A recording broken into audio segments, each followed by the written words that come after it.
Everything Republicans say is a debunked conspiracy theory, according to the mainstream media. Mr. Reagan. The other night, during the Democrat debate, CNN tried to destroy Bernie Sanders. They tried to derail his candidacy by showing the American people that he's a disgusting, old, white, sexist man. Senator Sanders, I do want to be clear here. You're saying that you never told Senator Warren that a woman could not win the election. That is correct. Senator Warren, what did you think when Senator Sanders told you a woman could not win the election? I disagreed.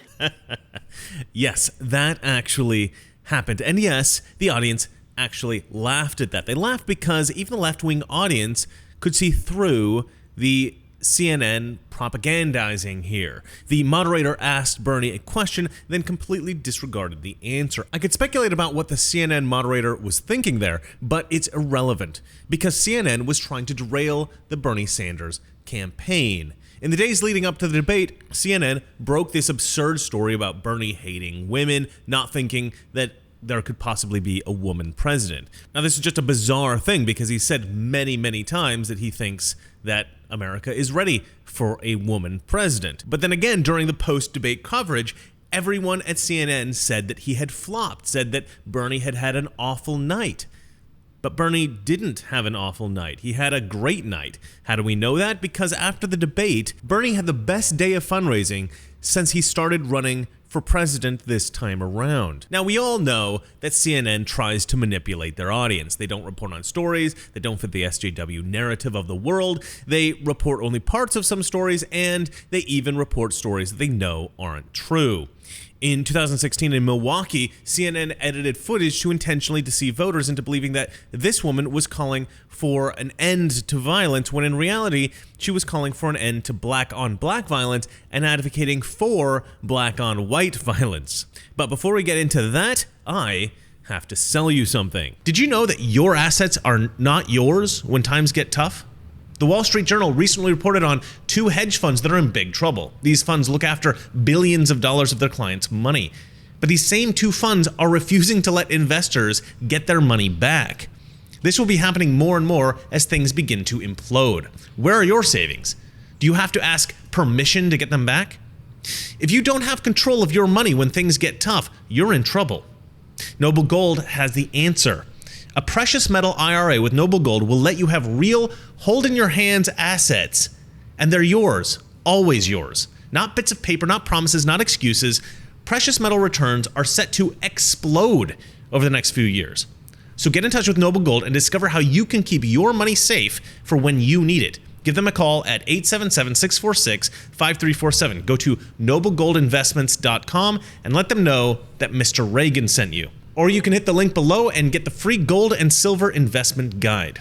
Burning down ain't gonna help nothing. Y'all burning down we need in our community. Take that to the suburbs. Burn that down. We need our Y'all wanna hurt somebody, take that further out. Don't bring it here. Don't bring the violence here and the ignorance here. We need everything we got. Everything. Family and friends holding a vigil marked by prayers. Thy kingdom come, thy will be done. With his sister calling for peace. Don't bring the violence here and the ignorance here. Milwaukee police say they made multiple arrests overnight. We're still waiting on those final numbers. It comes on top of the 17 arrests made Saturday night. In a video from Project Veritas, a CNN producer as well as Van Jones were both caught on tape admitting that they knew that Trump had not colluded with Russia, but they both admitted that the only reason that CNN pushed this narrative was that it was good for ratings. The Russia thing is just a big nothing burger. Really? Then why is CNN constantly like Russia this, Russia that? Because it's ratings. Because it's ratings? Our ratings are incredible right now. I don't actually think they pushed it just because it was good for ratings, but I digress. And CNN just settled a lawsuit with Nick Sandmann for slandering him consistently on the air after the tape of the Covington High School incident went viral. CNN had willfully cast Nick Sandmann and the other Trump-supporting white male high school boys as villains, and they'd cast this poor old Native American man as the victim. and they made no significant effort to correct the reporting when it became clear that the boys were in fact the victims and the Native American man was the aggressor. So considering these incidents and honestly millions more, it comes as a bit of a surprise that CNN's Brian Stelter announced today that he has produced a documentary with HBO about the rise of fake news. I mean, I recently posted a video in which I analyze a very special episode of the NBC program Meet the Press with Chuck Todd. In the episode, they break down how fake news propaganda is planned, executed, and distributed, and it was quite clear to me that NBC was knowledgeable about this subject because these were their own tactics. They were presenting their viewers with their own propaganda playbook and then pointing at Trump and Fox and saying, look, this is what they do. At one point, Chuck Todd even admits that he and his producer believe that the public want to be lied to. Look, this gets at something, Dean, that my executive producer likes to say is, hey, voters want to be lied to. Sometimes they don't always love being told hard truths. So I imagine that Brian Stelter's expertise in fake news has been gleaned from precisely the same experience. He is an expert in fake news because he produces it, and he does produce it every day on his show. You can watch for yourself. It's pretty shocking. President Trump says the real Russia investigations are fake, and left is right and up is down. This week, the president repeatedly said that Christopher Steele's dossier, full of allegations about potential ties between Trump's campaign and Russia, has been discredited. That's the word he used, discredited. To the contrary, parts of the dossier have actually been corroborated, and U.S. intel officials have taken the dossier quite seriously. You say the president is using mind control. I'm referring to Trump's organization and followership as a destructive cult. It is frightening to hear a cult expert say that you see all these signs right now, today, in American politics. People are questioning the president's fitness. Is he suffering from some kind of illness? Is he fit for office? And if he's unfit, then what? Now, in writing the script for this video, I came upon an article in which there was a Brian Stelter tweet. I clicked on the tweet and it took me to his Twitter page where I was greeted with this. Brian Stelter has blocked me from Twitter. How does Brian Stelter even know who I am? I've never written anything on his Twitter posts. The only thing that I can think of is that I may have mentioned him before in a video, which means that he must have seen the video and then blocked me from Twitter. How crazy is that? Brian Stelter thinks that Mr. Reagan off of YouTube is so scary that he has to block me from Twitter. Okay, Brian Stelter, that doesn't make you look like a weak coward at all. So anyway, I found it laughable that Brian Stelter would be doing a documentary warning the public about the dangers of fake news. But then again, he is an expert, so much like the Meet the Press special, if we watch his documentary with the thought in mind that these are his own tactics, it could be incredibly informative. But there are a few things that he surely won't mention in the documentary because these are propaganda tactics that seem only to be used by the left-wing media today. And this is what I want to discuss here in this video today. So there's this term that has come into favor amongst Democrats recently, the phrase debunked conspiracy theory. My reporting on the people behind AOC was claimed to be a debunked conspiracy theory. Debunked! And you hear this term thrown around probably like 100 times a day on MSNBC and CNN. Mr. Trump's penchant for promoting bogus conspiracies as though they were fact. Debunked conspiracy theories. Conspiracy theory, conspiracy theory, conspiracy theory, engaging in conspiracy theories, conspiracy theory, conspiracy theories, well, conspiracy theory. Debunked by facts. Known conspiracy theorist, conspiracy theory, conspiracy theory, conspiracy, which has already been debunked. The Trump deep state conspiracy theory. Conspiracy theory, conspiracy theories, all of it was debunked. Conspiracy theories, conspiracy theory, conspiracies. The two traded thousands of texts while having an extramarital affair. But none of the text messages from that same time period in December 2015 discussed any kind of investigation into Trump or Russia. Now, the term conspiracy theory inspires images of paranoid teenage boys getting high on the couch, listening to trance music and obsessing over something they saw in Ancient Aliens. We usually think of flat earthers, or that the moon landing was faked, or that George Bush ordered 9/11. But technically, conspiracy theories are not in themselves false or silly. They're just theories about multiple people conspiring to commit a crime or a cover-up. There were many real conspiracies throughout history, and theories about those conspiracies would have been appropriately classified as conspiracy theories.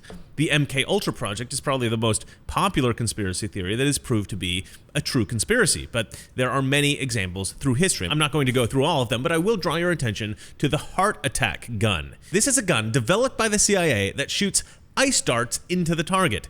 These ice darts are laced with poison. The poison induces a heart attack in the target, and the ice then melts so that no trace of the murder can be detected. People just have heart attacks, and there's no sign at all that they were actually murdered. Now that sounds like a crazy made-up conspiracy, right? Oh no, it is very real. The poison was frozen into some sort of dart, and then it was shot at very high speed into the person. So when it reached the person, it would melt inside them. Have you brought with you some of those devices which would have enabled the CIA to use this poison for?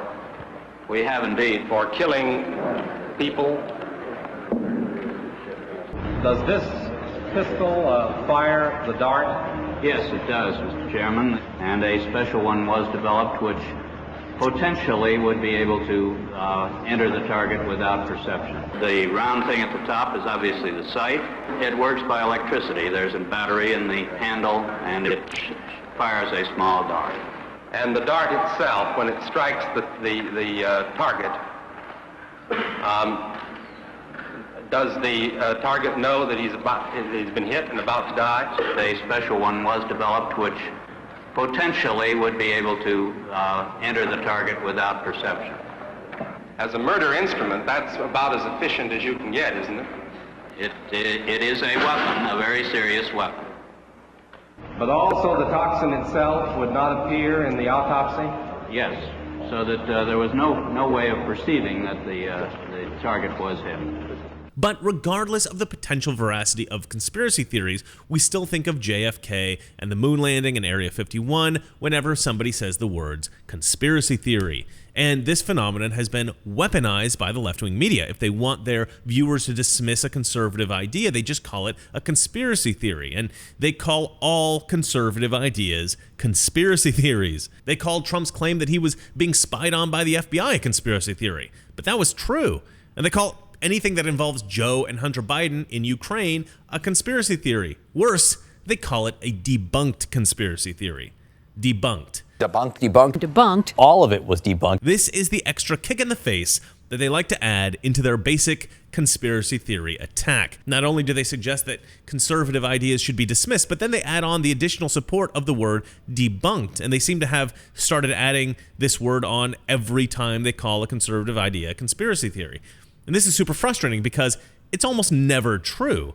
When you hear the media say debunked conspiracy theory, they're as likely as not to be outright lying to you. The word debunked is a very strong word. It means something has been proved without a reasonable doubt not to be true. That is an incredibly strong statement to make. And when it's false, it's an incredibly bold lie. But it's not just a strong statement. It's not just a bold lie. It's far more sinister than that. It's a diabolical left-wing tactic. Because instead of explaining how a conservative idea has been debunked, they just say it's debunked. If they would explain it, then fine, I could accept it. If they could accurately and convincingly walk us through how a conservative idea is provably false, I would accept their claims. I wouldn't have room to criticize them at all. But they don't do that. They simply claim things have been debunked. And that's a claim that's impossible to disprove, because no matter how long you search for this so-called debunking, even if you search for 40 years and never find it, it could still be out there somewhere in the world. The debunking might exist. And the internet is vast, so people just don't look. They just accept that the debunked claim is true. So they've turned a provable thing, the claim that the conservative point is wrong, into something impossible to disprove, that the conservative claim has been debunked. Soviet propagandists would be proud. Allow me to explain this in another way. In mathematics or physics, or any science for that matter, proving something is true is nearly impossible. That's why we call all mathematical principles theorems, and all scientific principles theories. You only have to find one instance of the principle not working to call the principle false. Trying to prove a principle true, it might be impossible to run every possible scenario. So we do our best, we make assumptions, and we come up with conclusions. And it's the same thing with our justice system. Why don't we find defendants innocent? Because it's often not possible to prove innocence, but hypothetically, it should always be possible to prove guilt. In the court of law, we find a defendant guilty beyond a reasonable doubt.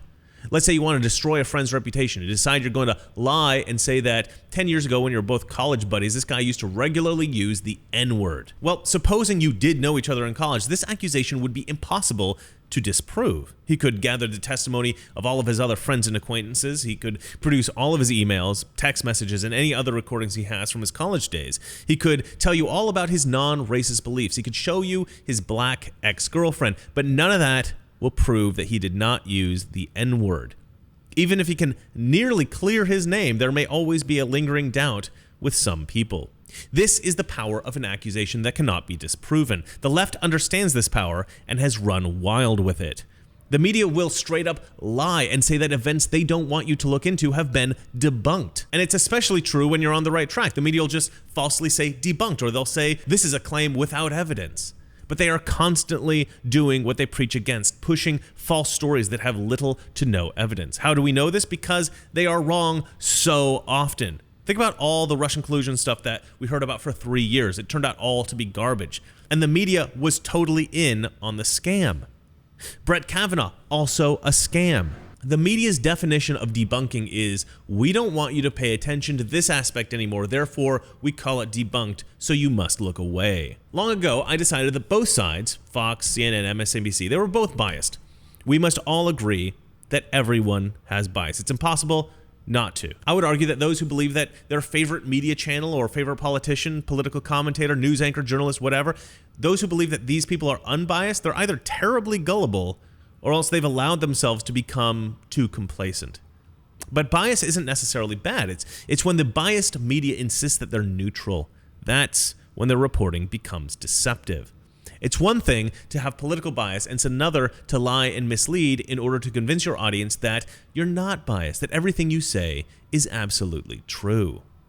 That's the difference between the left and the right. Many years ago, I decided to look at both types of networks and decide for myself. I watched CNN, I listened to NPR, and I read the New York Times, amongst various other sources. What I discovered was that one side was consistently telling me to do your own research. Don't take my word for it, check your sources. The other side was saying, don't look anywhere else.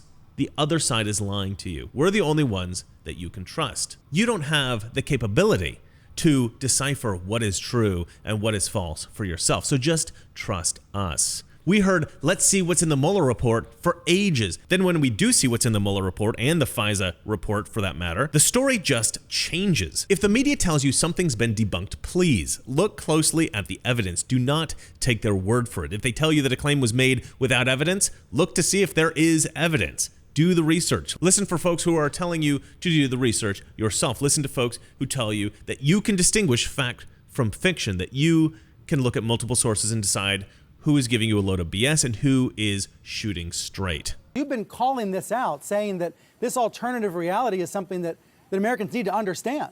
The Americans who listen to Fox News and conservative talk radio are being lied to and manipulated every day. Those people who listen to the opinion shows on Fox and those people who listen to my former world, conservative talk radio, they have no clue. They're being told every day, Brian, it's the deep state and it's Hillary. That's so dangerous. Hannity and Seb Gorka, they've got their noses way too far up the president's butt to ever change. They're going to do what President Trump tells them to do. You've got to speak well about Trump. Don't criticize Trump.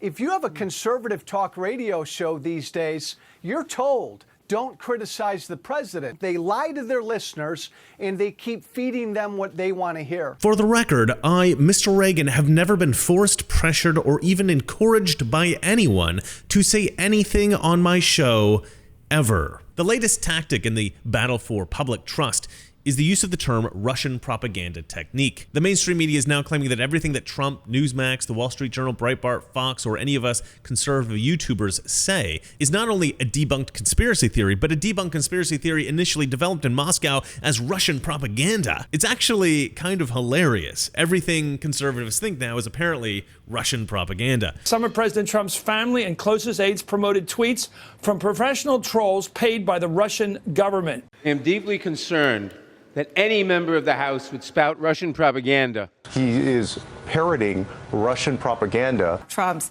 not just his belief in this Russian conspiracy theory. The Russians have come so far from dropping leaflets from the sky with their propaganda to really mainlining lies and propaganda directly to the president, out his mouth and into the ears and belief system of the media that supports him and his supporters? Or is there anybody else who believes the Russian propaganda that comes out of Trump's mouth? Why are the Republicans so dug in and co-sign not just to Trump, but to Putin's propaganda? This is a Russian information operations campaign that the president is himself advancing. The only people who disagree with this thesis are people who don't want to face the truth. Now, I have noticed that RT, the Russian television news network that broadcasts in English here in the United States, it does in fact agree with conservative political positions much of the time. And I've never really understood that. Maybe the Russians really do love Trump. And that's fine. That's great even. I've said many times before, and I'll say it again, your supporters don't define you. If the Russians like Trump, that's great, but it's irrelevant to discovering who Trump is and who Trump supports. If you want to see what Trump thinks of Russia, look into our foreign policy with Russia. I'm not going to go down the list, but I'll put it up on the screen here for anybody who wants to pause and read through it. It's a tough list. Trump has been tough on Russia. He's way more tough than Obama was. To think that Trump is sympathetic to Russia or Putin, or that, worse, Russia has some kind of leverage over Trump, it's absurd. And that is actually a false conspiracy theory perpetrated by the left. The most important single thing is that they own him. I've know at least 3 or 4 reports where I've talked to people about compromat existing. And I've talked to people in the Russian mafia who said that they had compromat on Trump. We have the famous Steele dossier, Christopher Steele, which has allegations. In a way, I think a different kind of compromat is sort of staring us in plain sight. And that is that all the Russians I've talked about who are laundering their money in Trump Tower, who've made him rich again, are there. That's all in plain sight. And that in itself compromises a man who is president of the United States. The implications of which are what? Well, that he's totally beholden to Vladimir Putin. And I think as president, he has begun serving Putin's agenda very strongly. Now, I don't tend to use RT as a source myself. I use a lot of other very well-respected American news sources, including left-wing sources.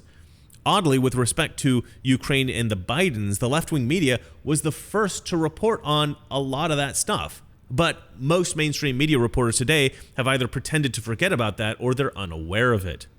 Anyway, the point is that the left has their talking points. They use words and phrases that they think will diminish the veracity of conservative claims in the minds of their viewers and their readers, and that is an incredibly concerning development. The leftist media is no longer in the business of objectively reporting the facts. They're in the business of public manipulation. Here's the bottom line.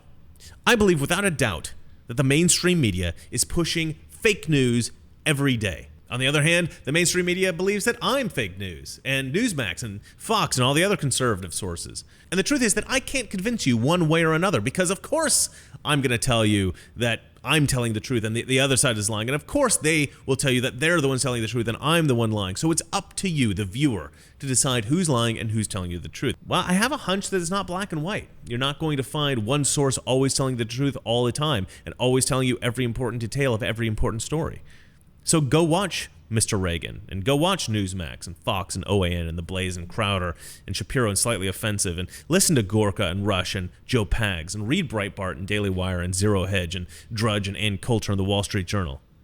But also watch CNN sometimes. Listen to NPR. Check out the BBC and DW and Politico and the New York Times and the Washington Post and MSNBC and PBS. You might think that these organizations have nothing valuable to say, but who knows? Maybe one day they'll say something that you agree with. And even if they never do, at least you'll know what they're thinking. And you can't disagree with somebody, not really, if you don't even know what they're thinking. But take note, as you watch all of this media, consider which side is telling you to watch, listen to, and read both sides, and which side is telling you just to listen to them. Because it's the side that doesn't want you listening or reading anyone else. That's the side that doesn't want you to know the truth. That's the side that's trying to control you. And remember, It's not that our liberal friends are ignorant. It's just that they know so much. That isn't so. Good night. Press is not a weak sister that needs bracing. It has more freedom, more influence than ever in our history. The press can take care of itself quite nicely, and a president should be able to take care of himself as well. So what I hope my epitaph will be with the White House correspondents, what every president's epitaph should be with the press is this: he gave as good as he got.